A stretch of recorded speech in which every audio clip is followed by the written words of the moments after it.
유한계급론. 8. 생산노동을 면제받는 유한계급과 보수주의. 인간의 사회생활은 다른 동물의 생활과 마찬가지로 생존을 위한 투쟁의 과정이다. 따라서 인간 생활도 선택 적응의 과정이라 할 수 있다. 사회구조의 진화도 제도들의 자연 선택 과정이었다.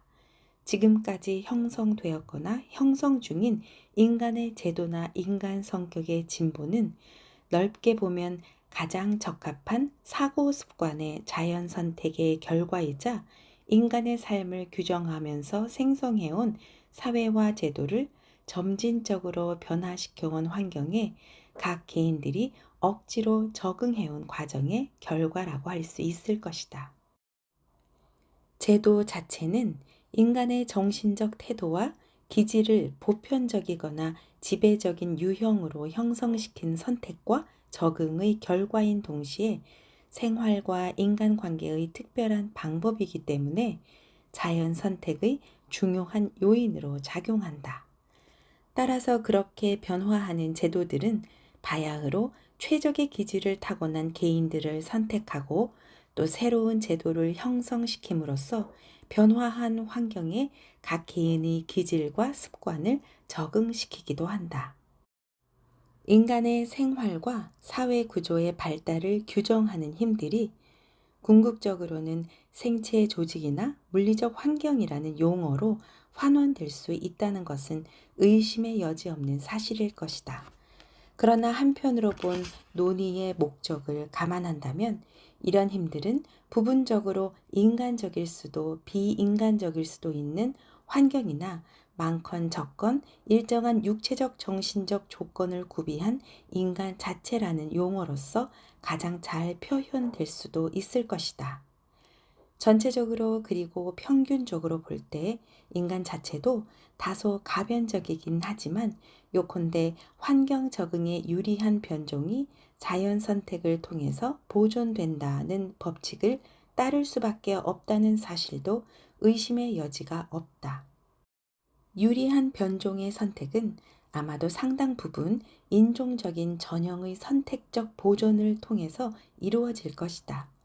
다양한 인종적 요소를 함께 구비한 사람들로 구성된 모든 사회의 변천사를 보면 특정 시기 동안 지속성이 있고 상대적으로 안정된 몇 가지 형태의 신체나 기질들 중에서 한두 가지 정도가 지배적인 것으로 나타난다. 어느 특정 시기에 위력을 발휘하는 제도와 상황은 특정한 유형의 성격에 좀 더 강한 생존 능력과 지배력을 부여할 것이고, 이런 식으로 선택된 유형의 인간은 과거로부터 물려받은 제도를 유지하거나 개선하여 되도록이면 자신의 취향에 맞도록 제도를 변화시킬 것이다. 그러나 상대적으로 안정된 유형의 성격과 사고 습관 사이에서 이루어지는 자연 선택 과정과는 별도로 지배적인 언어나 습관 따위의 인종학적 전형이나 그것의 특징을 구성하는 일반적인 성향들 내에서도 사고 습관의 선택 적응 과정이 동시에 진행되고 있다는 것은 의심할 여지가 없다. 물론 상대적으로 안정된 유형들 사이의 자연 선택 과정에서 사회 구성원 중 누군가의 근본적인 성격이 변이될 수 있을 것이다. 그러나 그 유형들의 범위 내에서 이루어지는 세부적인 적응 과정에서 그리고 주어진 어떤 사회 관계나 그런 관계들의 집합에 대한 특수한 습관적 견해들 간에 이루어지는 선택 과정에서도 변이가 발생할 수 있다. 그럼에도 본 논의의 목적에 비추어 볼 때 적응 과정의 성격에 대한 질문은 그 과정이 주로 안정된 유형의 기질이나 성격들 사이의 단순한 선택 과정이든 아니면 변화하는 환경에 대한 인간들의 사고 습관의 적응 과정이든 상관없이 제도는 어떤 방식으로든 변하고 발달한다는 사실에 비하면 중요한 문제가 아니다. 제도의 본성은 이처럼 변화하는 환경의 자극에 반응하는 습관적인 방법이라 할 수 있기 때문에 환경이 변하면 제도도 변할 수밖에 없다. 무릇 제도의 발전은 곧 사회의 발전이다. 제도는 실질적으로 개인과 사회의 특별한 관계와 기능을 지배하는 사고 습관이라 할 수 있다. 그리고 어떤 사회의 발달 과정에서 어떤 시점과 지점에서 위력을 발휘하는 제도들의 집합으로 구성되는 생활 양식의 성격은 심리적인 측면에서 지배적인 정신적 태도 내지 지배적인 삶의 논리로 광범위하게 규정될 수 있을 것이다. 생활 구조의 일반적인 특색과 관련된 이러한 정신적 태도나 삶의 논리는 최근의 분석에 따르면 지배적인 성격 유형이라는 용어로 요약될 수 있을 것이다. 오늘날의 상황은 사물에 대한 남자들의 습관적인 견해에 영향을 끼치면서 과거로부터 전승된 관점이나 정신적 태도를 변화시키고 강화시키는 선택적이고 강압적인 과정을 통해서 내일의 제도를 규정하고 있다. 남자들의 생활을 주도하는 사고 습관이라고 말할 수 있는 제도는 멀지 않은 혹은 아득히 먼 옛날부터 이런 방식으로 수용되었지만 하여간 과거부터 구체적으로 가다듬어져 전승된 것이다. 제도는 과거에 만들어진 것이고 과거의 환경에 적응한 결과이기 때문에 현재에 필요한 요건들과 완벽하게 어울리기는 불가능하다. 이러한 선택 적응의 과정은 그 성격상 언제 어느 사회에서나 발견되는 점진적으로 변하는 상황을 결코 따라잡지 못한다. 왜냐하면 적응을 강제하고 선택을 강행하는 환경, 상황, 삶의 긴박성이 매일같이 변하기 때문이다. 또한 한 사회에서도 연속적으로 발생하는 긴급 상황들도 일단 그 상황이 성립되자마자 낡고 진부한 것으로 변해버리는 경향이 있기 때문이다.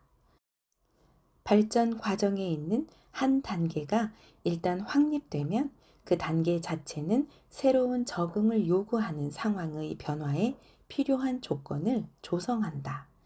그 단계는 변한 상황에 적응하는 과정에서 다시 새로운 단계로 나아가기 위한 출발점이 되는데 이런 식으로 적응과 변화의 과정이 끝없이 계속된다. 현재 공인된 삶의 체계를 형성하는 제도가 오늘날의 상황에 완전히 들어맞지 않는다는 말은 지루하고 뻔하게 들릴지도 모르지만 사실이라 할 수 있다. 그와 동시에 현재 남자들의 사고 습관은 환경에 의해서 강제로 변하지 않는 한 무한히 지속되는 경향이 있다. 그렇게 전승된 제도, 사고 습관, 관점, 정신적 태도와 기질은 그것들 자체가 보수적인 요인으로 자리 잡는다. 이런 경향을 주도하는 사회적 타성 내지 심리적 관성도 보수주의의 요인이라 할 수 있다. 사회 구조는 상황이 변함에 따라 자체적으로 변화하고 발달하면서 변한 상황에 적응한다. 이 과정은 단지 몇몇 사회 계급의 사고 습관의 변화와 더불어 아니면 사회를 구성하는 개인들의 사고 습관의 변화와 더불어 진행된다는 것이 최근의 분석 결과이다. 과거의 환경에서 형성되고 그 환경에 적응한 사고 습관을 더 이상 용납하지 않을 새롭고 상이한 환경의 압력을 받는 개인들에게 사회의 진화는 본질적으로 정신적인 적응 과정이다. 여기서 이 논의의 당면 목적을 감안하면 이런 적응 과정이 지속력 있는 인종학적 전형의 선택과 생존의 과정이냐 아니면 획득한 형질에 대한 개인의 적응 과정과 그 형질의 유전 과정이냐 하는 문제를 중요시할 필요는 없을 것이다. 특히 경제이론의 관점에서 보면 사회의 진보는 외부 관계에 대한 내부 관계의 적응이 거의 완벽하게 이루어지는 시점까지 지속적이고 점진적으로 진보하는 과정으로 보인다. 그러나 외부 관계들은 점진적으로 진행되는 내부 관계들의 변화 결과에 따라서 부단히 변할 수밖에 없기 때문에 적응은 결코 완벽하게 이루어지지 않는다. 그러나 진보의 정도는 적응 능력에 따라 높아지거나 낮아질 수 있다. 남자들의 사고 습관은 상황이 변하면서 발생하는 긴급 사태에 다시 적응하지 않으면 안 된다. 그러나 그런 긴급 상황에 대한 사고 습관의 재적응은 언제나 마지못해 느리게, 그것도 공인된 관점들이 더 이상 존속할 수 없는 상황에 강압을 받고 나서야 겨우 이루어질 뿐이다. 변화된 환경에 대한 제도와 습관적인 관점의 재적응은 외부의 압력에 대한 반응으로 이루어진다. 그 반응은 본성상 외부 자극에 대한 반응이다. 따라서 재적응의 자유와 능력, 즉 사회 구조의 성장에 필요한 능력은 일정한 시기에 주어진 상황이 사회를 구성하는 개인들에게 행사하는 자유의 정도, 개인들이 환경의 강제적인 구속력에 노출되는 정도에 따라 대단히 달라질 수 있다. 만약 사회의 일부 구성원 또는 어떤 계급이 무언가 본질적인 면에서 환경의 강제력이 미치지 않는 위치에 있다면 그들은 변화한 일반적인 상황에 그들의 관점과 생활 양식을 훨씬 더 느리게 적응시킬 것이다. 그 결과 사회의 이행 과정은 더욱 지연되는 경향을 보이게 될 것이다. 부유한 계급은 그처럼 변화와 재적응을 강요하는 경제 환경의 강제력이 미치지 않는 곳에 위치한다. 그리고 특히 현대 산업사회에서 제도의 재조정을 요구하는 강제력은 최근의 분석에 따르면 거의 전적으로 경제의 본성이 지닌 강제력이다. 모든 사회는 이른바 경제적 제도라고 불리는 것들로 조성된 구조, 즉 산업 메커니즘 내지 경제 메커니즘으로 간주될 수 있다. 이런 제도는 사회가 물리적인 생활 환경과 접촉하면서 수행하는 습관적인 생활 방법이다. 이렇게 주어진 환경에서 인간이 활동을 전개하는 일련의 방법들이 이런 식으로 구체화되었다면 사회생활은 그 사회가 지닌 어떤 능력과 더불어 이러한 습관적인 방향으로 표현될 것이다. 사회는 과거로부터 전수되어 경제적 제도에 통합된 생활 방법을 가지고 목적을 달성하기 위하여 환경의 강제력을 활용하게 될 것이다. 그러나 인구가 증가하고 자연의 강제력에 대처하는 인간의 지식과 기술이 확대되면서 집단의 구성원들이 서로 관계하는 습관적 방법과 집단 전체가 생활하는 습관적 방법은 더 이상 이전과 동일한 결과를 낳지 못할 뿐 아니라 생활의 조건 역시 다양화된 구성원들에게 이전과 동일한 방식으로 동일한 효과를 발휘하게끔 분배되거나 할당되지 못할 것이다. 비록 과거의 환경에서 집단의 생활 양식이 환경으로부터 얻을 수 있는 최상에 가까운 효율성과 편리성을 생활에 제공했다 하더라도 변화된 환경에서는 그만큼의 효율성과 편리성을 제공하지 못할 것이다. 물론 인구, 기술, 지식 같은 조건들이 변한다고 해서 전통적인 생활 양식의 편리성이 이전의 조건들 하에서보다 낮아지지는 않을 것이다.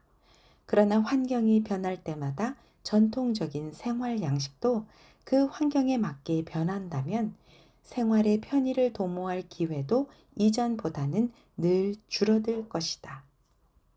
집단은 개인들로 구성되고 집단의 생활 역시 적어도 표면적으로는 개별적으로 수행되는 개인들의 생활이다. 집단이 인정하는 생활 양식은 집단을 구성하는 대부분의 개인이 올바르고 좋고 편리하고 아름답다고 인정하는 생활이다. 환경에 대처하는 방법을 변화시킨 생활의 조건들을 재분배한다고 해서 집단의 전반적인 생활의 편리성도 균등하게 변하지는 않는다. 변화된 조건들은 집단 전체의 생활의 편리성을 증진시킬 수 있지만 그 조건들을 재분배하는 과정은 흔히 집단의 일부 구성원들의 생활의 편리성이나 만족도를 감소시키는 결과를 낳기도 한다. 기술적인 방편이나 인구 산업 조직이 변화된 산업 방식에 편리하고 효과적으로 도입될 수 있을 만큼 진보하면 사회 구성원 중에서 적어도 일부는 생활 습관을 바꾸지 않으면 안 될 것이다. 그리 되면 그들은 올바르고 아름다운 생활 습관에 대한 기존의 통념을 계속 유지할 수 없을 것이다. 생활 습관과 습관적인 인간 관계를 변화시켜야 할 필요성을 느끼는 사람은 새롭게 발생한 긴박한 상황이 그에게 요구하는 생활 방식과 그에게 익숙한 전통적 생활 양식이 서로 어긋난다는 느낌을 받을 것이다. 이런 상황에 처한 개인들은 기존의 생활 양식을 개량하려는 의지를 가장 강하게 품고 새로운 기준을 수용하라는 설득을 가장 쉽게 받아들인다. 또한 그런 남자들은 생활 수단을 마련할 필요성 때문에 그런 상황에 처하게 된다. 생활 양식의 재조정을 강요하는 환경이 집단에 가하는 압력은 더 많은 금력 과시를 요구하는 절박한 상황 속으로 집단의 구성원들을 내몬다. 그런 절박한 상황에서 외부 강제력은 대개 금력 과시를 어렵게 만드는 위기 혹은 경제적 위기로 해석된다. 그리고 현대 산업 사회에서 제도들을 재조정할 수 있는 강제력들은 대부분 경제의 강제력에서 나온다고 말할 수 있다. 좀 더 구체적으로 말하면 이러한 강제력은 금력 과시를 강요하는 압력의 형태를 취한다는 것이다. 여기서 그처럼 신중히 고려되는 재조정은 근본적으로 좋은 것과 옳은 것을 선택하는 사람들이 관점을 변화시키는 과정이다. 그리고 사람들은 대개 금력 과시의 절박성이 야기하는 압력을 받는 경우에 좋은 것과 옳은 것에 대한 사람들의 견해를 변화시키게 된다. 인간의 삶에 좋은 것과 옳은 것에 대한 사람들의 관점이 변하는 속도는 언제 어디서나 느리기 마련이다. 이른바 진보라고 불리는 방향으로 진행되는 변화는 특히 더 느리다. 반면에 한 인종에게 익숙한 습관이 형성된 먼 과거의 어떤 출발점으로 역행하는 퇴보는 진보보다 더 쉽게 이루어진다. 이러한 발전이 시작된 과거의 출발점에서는 주류 인종들에게 배척당한 이질적인 기질을 소유했던 유형의 인종은 이후에도 주류 인종들 대신에 이러한 발전을 주도하지 못하면 특히 더 퇴보하기 쉽다. 서구 문명의 생활사에 현대 문화 바로 직전의 문화 단계는 본서에는 외견상 평화적인 문화라고 부른 단계이다. 이처럼 외견상 평화적인 문화에서 신분의 법칙은 생활 양식을 지배하는 특징이다. 오늘날 남자들도 그 단계를 특정 짓는 지배적인 주인이나 굴종적인 하인 같은 정신적인 태도로 역행하기가 얼마나 쉬운지는 여기서 새삼 지적할 필요가 없을 것이다. 그러한 경향은 이처럼 좀 더 뒤늦게 발생한 절박한 상황에 완전히 적응한 사고 습관에 의해 결정적으로 퇴출되었다기보다는 오늘날 발생하는 절박한 경제적 상황이 발휘하는 모호한 억지력에 의해 억제된다고 말할 수 있을 것이다. 경제의 진화 과정에서 나타나는 약탈적이고 외견상 평화적인 단계의 문화들은 서구 문화 지역의 인구를 구성하는 모든 주요한 인종적 요소들의 생활사를 통해서 장기간 유지되어 온 것으로 보인다. 그리하여 그런 단계의 문화에 적합한 기질과 성향은 뒤이어 발달하는 사고 습관을 유지시키는 그 문화의 강제력이 미치지 않는 어떤 계급이나 공동체의 심리학적 구조의 광범위한 특징들마저도 불가피하게 그 문화에 상응하게끔 신속하게 전환시킬 수 있을 만큼 강한 지속력을 획득하기에 이른다. 개인 또는 심지어 유력한 남자들의 집단은 좀 더 발달한 산업 문화로부터 격리되어 좀 더 발달이 늦은 문화적 환경 또는 좀 더 원시적인 성격의 경제적 상황에 노출되면 약탈적 유형을 띠는 인종의 전형적인 정신적 특징으로 재빨리 역행하는 모습을 보인다는 사실은 이미 잘 알려져 있다. 그리고 아마도 유럽인들 중에서 찾아볼 수 있는 장두금발의 요소는 서구 문화와 결부된 다른 인종적인 요소들보다 야만 문화로 역행하기 훨씬 더 쉬운 자질을 내포하고 있는 듯이 보인다. 소규모로 진행되는 그런 역행의 예는 최근에 진행된 이민의 역사와 식민화의 역사 속에서 흔히 찾아볼 수 있다. 여기서 약탈 문화의 대표적인 특징이라 할 수 있는 국수주의적인 애국심을 반대하는 듯이 보일 수도 있다는 두려움을 무릅쓰고 현대사회에서 자주 발견되는 가장 충격적인 역행의 증거들 중에서도 대표적인 것을 찾아보자면 역행이 비록 엄청나게 대대적으로 진행되진 않았지만 그래도 통상적으로 볼 때 대규모로 진행된 아메리카 대륙의 식민화가 좋은 예일 것이다.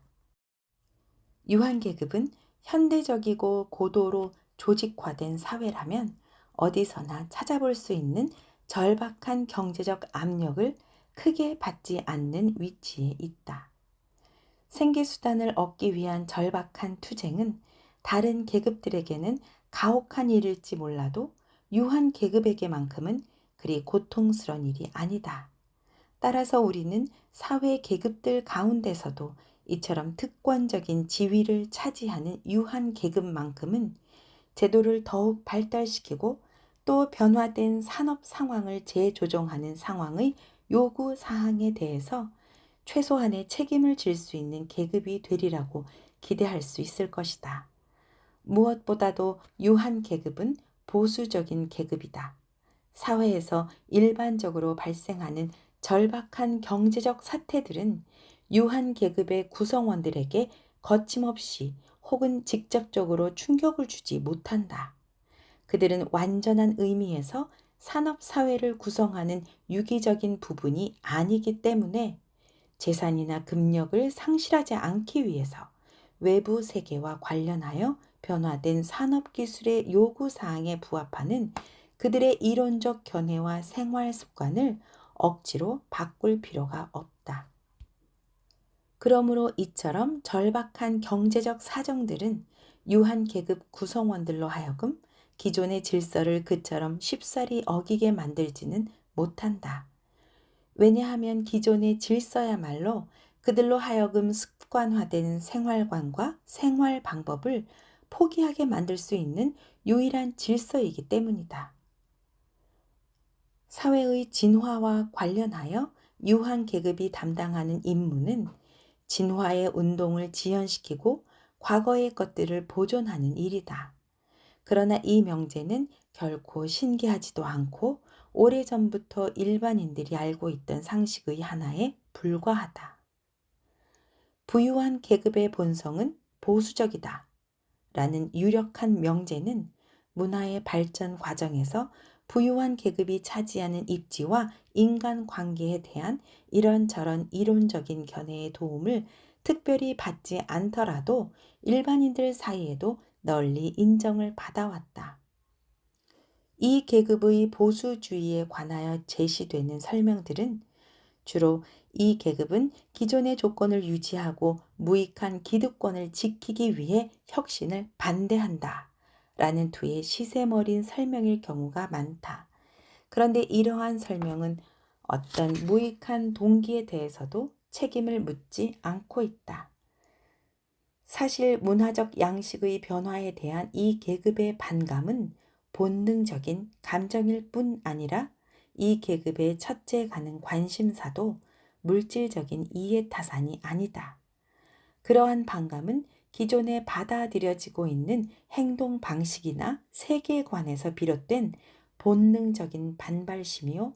모든 남자들에게 공통적이어서 오로지 환경의 압력에 의해서만 극복될 수 있는 반발심이다. 그들은 생활 습관, 사고 습관과 관련된 모든 변화를 성가시게 여긴다. 부자들과 보통 사람들 간에 보이는 이러한 관심사의 차이는 보수주의를 자극하는 동기의 차이가 아니라 변화를 촉구하는 경제의 강제력에 노출되는 정도의 차이에서 비롯된다. 부유한 계급의 구성원들은 혁신의 필요성을 느끼지 못하기 때문에 다른 계급의 구성원들에 비해서 혁신의 요구를 쉽사리 수용하지 않는다. 이러한 부유한 계급의 보수주의는 너무나 확고한 면모를 띠는 나머지 심지어 존경받을 만한 표시로까지 인정받기에 이른다. 그리하여 보수주의는 갈수록 더 부유한 사람의 성격이 되고 사회에서도 더욱 존경받는 요인이 됨으로써 명예롭거나 고상한 어떤 가치를 획득하기에 이른다. 보수주의는 또한 보수적인 견해를 옹호하는 것은 존경받을 만한 우리의 관념에도 당연히 포함되는 것으로 여겨지면서 규범화되기에 이른다. 그리하여 보수주의는 사회적 명성의 관점에서 비난당하지 않는 생활을 영위하고자 하는 사람이라면 누구나 불가피하게 져야 할 의무로 자리 잡는다. 상류 계급의 특성이 된 보수주의는 이제 품위 있는 예의로 여겨지고 반대로 하류 계급에서 나타나는 현상인 혁신은 비천한 것으로 취급받는다. 우리가 모든 사회 개혁가들에 대해서 그런 본능적인 반발심과 적대감을 느끼는 첫째가는 요인이자 가장 무분별한 요인은 이처럼 혁신적인 것에는 본질적으로 비천한 성격이 깃들어 있다는 감각이다. 따라서 심지어는 개혁가의 대변인이 되는 것을 본질적으로 가치 있는 일로 인식하는 사람도 나타날 것이다. 특히 개혁가가 퇴치하기 위해 애쓰는 악들이 시간적으로나 공간적으로나 인간적으로나 접촉하기 어려울 만큼 멀리 있을수록 그런 대변자들이 나타나기 쉽다. 그러나 여전히 개혁가는 생각만 해도 불쾌한 사람이라거나 사회적으로 접촉을 피해야 하는 사람이라는 사실밖에 느끼지 못하는 사람도 존재한다.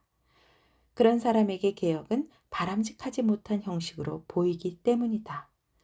부유한 유한 계급의 관례, 행동, 관점이 사회의 다른 계급의 행동을 규정하는 규범적인 성격을 획득한다는 사실은 유한 계급의 보수적인 영향력에 무게를 더하고 그것이 미치는 범위를 넓혀준다. 그리하여 그들을 추종하는 것이 모든 명망 있는 사람들의 의무로 자리 잡게 이른다. 그 덕분에 훌륭한 형식의 화신으로 대접받는 높은 지위를 차지하게 된 부유한 계급은 사회 발전을 지연시키기 위하여 단순히 그 계급 성원의 머릿수만으로 발휘할 수 있는 영향력을 훨씬 상회하는 영향력을 행사하기에 이른다. 그러한 규범적인 선례는 다른 계급으로 하여금 모든 개혁에 맞서 더욱 강력하게 저항하도록 만듦과 동시에 모든 사람으로 하여금 이전 세대로부터 계승된 바람직한 제도에 애착심을 갖게 만든다. 유한 계급의 영향력이 동일한 방향으로 작용하는 두 번째 방식은 전통적인 생활 양식을 시대의 절박한 사정에 적응하지 못하게 만드는 장애물을 모색하는 것이다. 상류 계급이 주도하는 이 두 번째 방식은 앞서 말한 새로운 사고 방식에 반대하는 본능적인 보수주의, 반감과 확실히 일치한다고 할 정도로 동일한 범주에 포함될 수는 없을 것이다. 그러나 그 방식이 사회 구조의 혁신과 발달을 지연시키는 보수적인 사고 습관과 많은 공통점을 가지고 있다면 여기서도 다루어 볼 수 있을 것이다. 일정한 시기나 사람들 사이에서 유행하는 예절, 관습, 관례와 같은 규약은 어느 정도 유기적인 전체를 구성하는 성질을 가지고 있기 때문에 그 구성 체계의 한 부분에서 뚜렷한 변화가 발생하면 체계 전체를 재조직하지는 못하겠지만 다른 부분에서도 어떤 변화나 재조정을 유발한다. 어떤 변화가 체계의 약한 부분에만 영향을 미칠 경우 그에 따라 발생하는 관습들의 구조적 교란은 즉시 눈에 띄지 않을 정도로 미미할 것이다. 하지만 그런 경우조차도 좀 더 장기적인 관점에서 보면 전반적인 체계에 얼마간의 교란이 뒤따른다고 보는 편이 나을 것이다. 다른 한편으로 시도된 어떤 개혁이 전통적인 체계를 구성하는 가장 중요한 제도를 금지하거나 전면적으로 개조하는 결과를 초래할 경우 그 즉시 체계 전체에 심각한 교란이 발생할 수 있다는 사실이 감지될 것이다. 또한 그 체계의 중요한 요소들 중 하나로 채택된 새로운 형식의 구조를 재조정하는 과정은 비록 그 과정이 의심받지는 않더라도 고통스럽고 지루하게 느껴질 것이다. 그렇듯 전통적인 생활 양식의 어떤 특징과 관련된 급격한 변화 과정에 등장할 수 있는 난관들은 서양의 모든 문명 국가에서 일부 일처제도, 부계 중심제도, 사유재산제도, 유일신론적인 신앙 등을 금지하거나 폐지하는 과정만 살펴보아도 확인할 수 있을 것이다. 아니면 중국의 조상 숭배 전통이나 인도의 카스트 제도가 영향력을 잃어가는 과정, 혹은 아프리카에서 노예가 사라져가는 과정이나 이슬람 국가들에서 남녀 간의 성적 평등이 확립되는 과정 역시 급격한 변화가 얼마나 어려운지를 엿볼 수 있는 사례들이다. 전반적으로 이 모든 과정에서 전통적인 관습의 구조적 교란이 매우 심각할 수도 있음을 여기서 더 상세히 논의할 필요는 없을 것이다.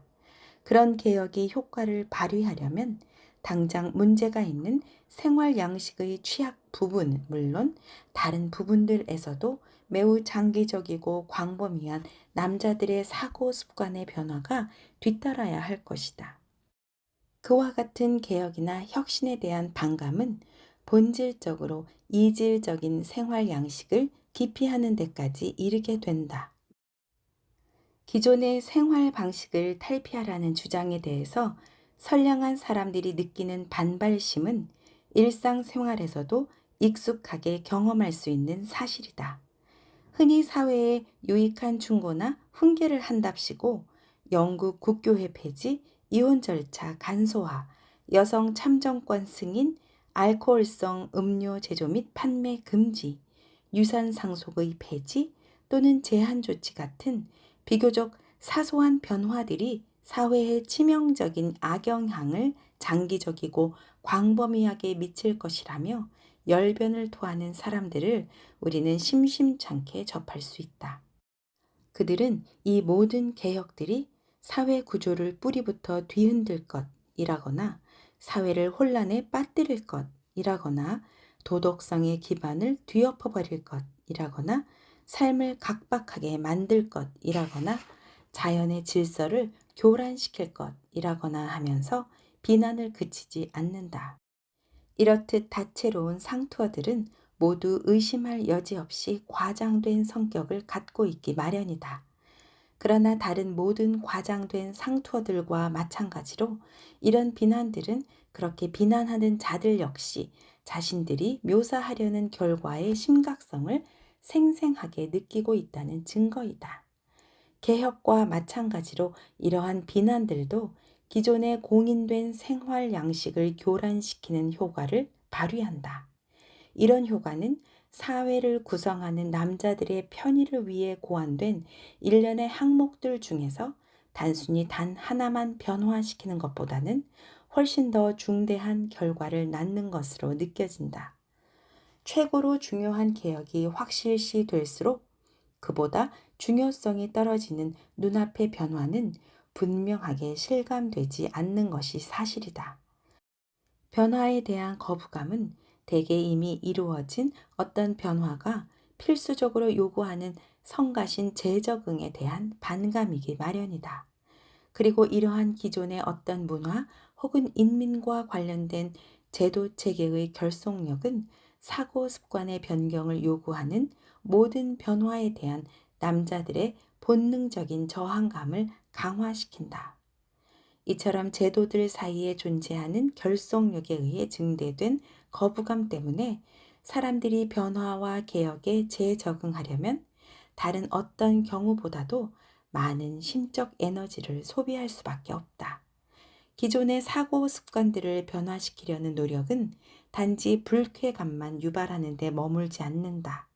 기존의 삶의 논리를 재조정하는 과정은 상당한 정신적인 노력, 다시 말해서 변화된 환경에서 새롭게 취해야 할 태도나 입지를 발견하고 유지하기 위한 다소 지루하고 힘겨운 노력을 수반한다.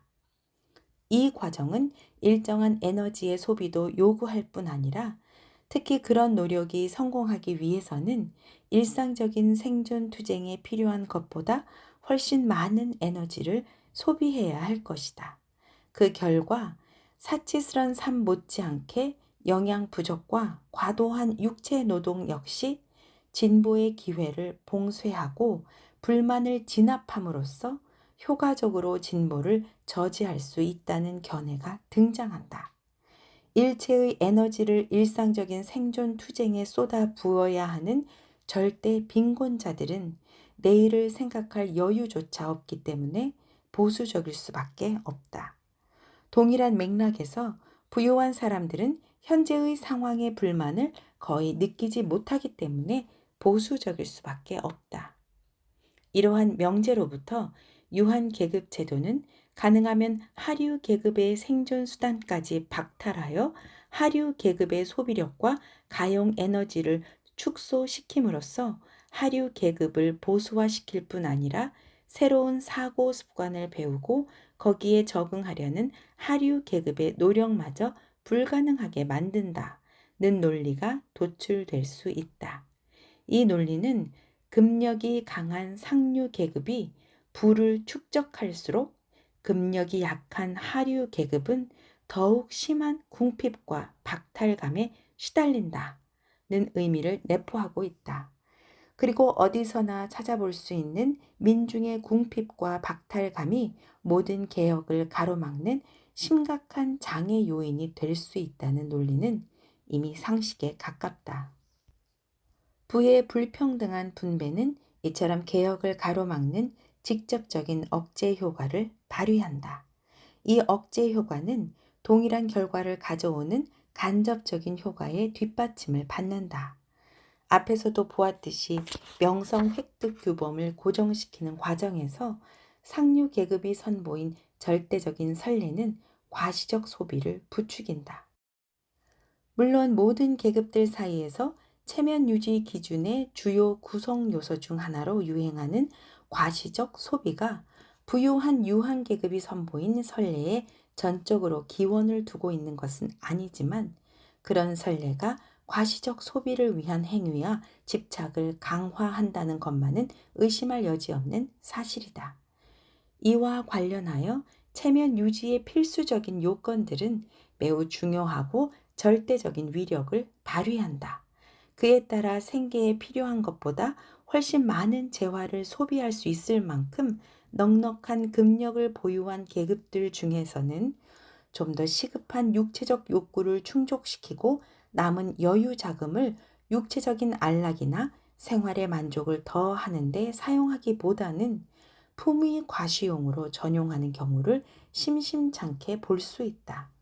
나아가 그렇게 전용 가능한 잉여 에너지 역시 과시적 소비나 과시적 축제를 위한 재화 획득에 전용되기 쉽다.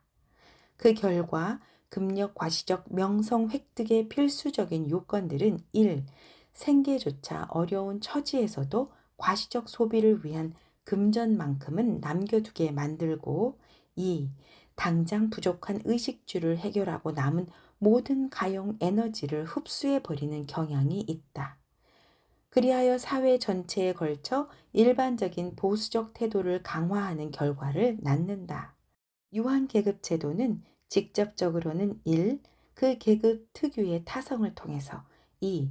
과시적 낭비와 보수주의의 규범적인 선례를 선보임으로써 간접적으로는 3. 그 제도 자체가 의존하고 있는 부와 생계수단의 불평등한 분배 체계를 통해서 문화의 발전을 방해한다. 여기에는 유한계급 역시 과시적 소비에 필요한 금전이나 물자를 남기기 위한 물질적인 관심을 가지고 있다는 사실이 추가될 수 있을 것이다. 유한계급은 이런 환경이 지배하는 시대라면 언제나 특권적인 지위를 누리기 때문에 기존의 질서를 벗어나는 모든 행위는 그 계급에 이익을 주기보다는 손해만 끼치는 것으로 간주될 것이다. 그 계급의 태도는 순전히 그 계급 자체의 관심사에만 영향을 받기 때문에 그대로 방치되고 있는 것이 분명하다. 하지만 바로 이러한 계급적 관심의 동기가 그 계급의 강력한 본능적 편견을 강화시킴으로써 다른 어떤 계급보다도 훨씬 더 완고한 보수주의적 성향을 갖게 만든다. 이 모든 설명은 물론 사회 구조 속에서 보수주의 혹은 기득권의 대변자이자 매개자인 유한 계급의 직무를 찬양하거나 비난하기 위한 방편은 결코 아니다. 그 계급이 수행하는 방해 활동은 유익할 수도 있고 반동적일 수도 있다. 여기서 어느 경우에 어느 쪽이 옳으냐 아니냐 하는 문제는 일반론의 문제라기보다는 결의론의 문제이다. 물론 보수적인 요인의 대변자들이 흔히 표현하는 정책적인 문제에 관한 견해도 일리가 있을 수 있다. 그들은 보수적인 부자 계급들이 개혁에 맞서 그처럼 본질적이고 끈질기게 저항하지 않았다면 사회개혁과 새로운 실험은 사회를 더 이상 유지하거나 견딜 수 없는 상황으로 몰아갈 것이라고, 결국에는 불평분자들을 양산하고 재앙만 부르고 말 것이라고 주장한다. 그럼에도 이 모든 주장은 현재 진행 중인 논의를 벗어나는 것이다. 급진적인 개혁을 그처럼 필사적으로 견제하려는 노력에 대한 모든 비난이나 문제 제기에도 아랑곳하지 않는 본성을 지닌 유한 계급은 이른바 사회의 진보 혹은 발전이라고 불리는 환경에 대한 재적응을 지연시키기 위한 노력을 중단하지 않는다. 이러한 유한 계급의 특징적인 태도는 존재하는 것은 모두 옳다라는 경륜로 요약될 수 있을 것이다. 반면에 인간의 제도에도 적용될 수 있는 자연 선택의 법칙은 존재하는 것은 모두 틀렸다라는 원칙을 제시한다. 오늘날 생활의 목적에 비추어 보면 오늘날 존재하는 제도들이 모두 틀린 것은 아니지만 사물의 본성에 비추어 보면 언제나 어느 정도 틀린 측면이 있다. 제도는 지나간 발전 과정 중에 어느 한 시점에서 우세했던 상황의 생활 방식이 불충분하게 적응한 결과물이기도 하다. 따라서 제도는 과거의 상황과 현재의 상황을 가르는 격차 이상의 어떤 것 때문에 틀린 것이다. 물론 여기서 옳은 것과 틀린 것은 그 당위성 여부에 대한 어떤 반성도 없이 판단된다. 그런 판단들은 그저 도덕적으로 완전히 중립적인 진화론의 입장에서 적용되고 효과적인 진화 과정에 적합한 것과 부적합한 것을 지적하려는 경향이 있다. 유한 계급 제도는 계급의 세력과 본능의 힘으로 그리고 교훈과 규범적인 선례에 편승하여 기존 제도의 불완전성을 영구적인 것으로 만들 뿐 아니라 심지어 더욱 오래되고 낡은 생활 양식으로 회귀하는 반동을 모색하기까지 한다. 그런 낡은 생활 양식은 좀 더 가까운 과거로부터 계승되고 공인된 낡은 생활 양식보다도 당장 절박한 생활 환경에 대한 적응을 훨씬 더 어렵게 만들 수도 있다. 이로써 바람직하게 여겨지는 옛 방식들의 보존과 관련하여 할 말은 다한 셈이지만 여전히 제도는 변화와 발전을 거듭하고 있다는 사실만큼은 변하지 않는다. 관습과 사고 습관 역시 누적적으로 성장하고 있고 전통과 생활 방식의 자연 선택 또는 자연 도태 과정도 여전히 진행되고 있다.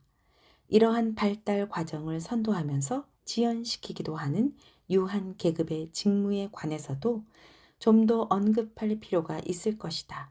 하지만 여기서는 유한 계급의 직무가 일차적이고 즉각적으로 경제적 성격을 띠는 제도들에 영향을 미친다는 말을 제외하면 그 직무와 제도의 발달 사이에 존재하는 관계에 대해서 할 말은 거의 없다. 경제적 구조 자체라고 할 수 있는 이러한 제도들은 경제 생활의 두 가지 상이한 목적 중 어느 쪽에 기여하느냐에 따라서 대략 두 가지 부류 내지 범주로 구분될 수 있을 것이다. 고전적인 수로를 동원하여 정의해 보면 그 제도들은 취득제도이거나 생산제도이다. 또한 앞에서 다른 관계들을 설명하기 위해 채택한 용어로 정의하자면 그 제도들은 금력 과시 제도이거나 산업 제도이다. 그리고 또 다른 용어로 정의하자면 그 제도들은 경제적 이해관계의 차별화에 기여하거나 평등화에 기여하는 제도들이다. 이들 정의를 기계적인 의미로만 이해한다면 취득제도, 금력 과시제도, 경제적 차별화에 기여하는 제도는 분명 사업 또는 경영과 관계를 맺을 것이고 생산제도, 산업제도, 경제적 평등화에 기여하는 제도는 산업과 관계를 맺을 것이 확실하다. 후자의 제도는 대부분 지배 계급이 직접 관여하지 않고 그래서 의회나 각종 회의의 중요한 안건으로 상정되는 경우도 드물기 때문에 흔히 제도로 인식되지 않는다. 그런 제도는 주목받더라도 보통 금력 과시나 사업의 측면에서 주목받을 뿐이다. 왜냐하면 우리 시대의 남자들, 특히 상류 계급이 중요시하는 사안들은 주로 경제 생활과 관계된 측면이나 국면이기 때문이다. 이러한 계급은 경제적 현안에 대해서도 사업적인 측면에만 관심을 기울이고 동시에 그들이 져야 할 중요한 의무 중의 하나는 사회적인 현안을 놓고 심사숙고하는 일이다. 경제적 과정에 대한 유한 계급, 즉 산업활동을 전혀 하지 않는 유산 계급의 관계는 금력 과시적 관계, 다시 말해서 생산 관계가 아닌 취득 관계, 봉사 관계가 아닌 착취 관계이다. 간접적으로 보면 그들의 경제적 직무가 경제생활 과정에서 불가결한 중요성을 띠는 것도 당연하게 보일 수 있다. 물론 나는 여기서 유산 계급이나 기업 총수들의 경제적 기능을 폄훼할 의도는 결코 없다. 나는 다만 산업 과정과 경제 제도에 대해서 이들 계급이 맺는 관계의 본성을 지적하고자 할 뿐이다.